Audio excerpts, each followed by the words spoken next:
Hi, I'm Candace from WS Tyler. You're probably watching this video because you think it might be time to replace the upper carrying plate on your Rotap sieve shaker. In this video, we'll walk you through what the warning signs are that it might be time to replace the part and give you guidance on.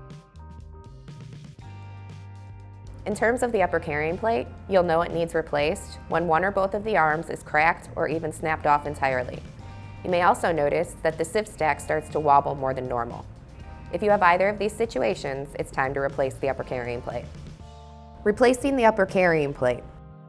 Unplug the machine and remove any sieves or loose items. Remove the pedestal cover from the side of the tower. Remove the hammer and hammer block assembly by removing the bolt from the bottom of the hammer block and the inside of the tower. Remove the bolt at the top of the main shaft. Remove the upper main shaft washer, sheet guard, and rotating guard. Remove the two bolts securing the upper carrying plate to the tie rod. Replace the worn upper carrying plate with the new one and secure it back onto the tie rods by tightening the two bolts.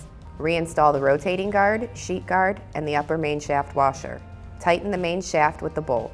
Reinstall the hammer and hammer block assembly, securing the bolt onto the bottom of the upper block inside of the tower. If you have any questions or concerns about performing the maintenance on your Rotap sieve shaker, you can call us at 1-800-321-6188, email us at info@wstyler.com, or you can fill out the form on the Contact Us page of our website. If you'd like to learn more about our Rotap sieve shakers, we have a learning center that's full of content designed to help you become a particle analysis expert.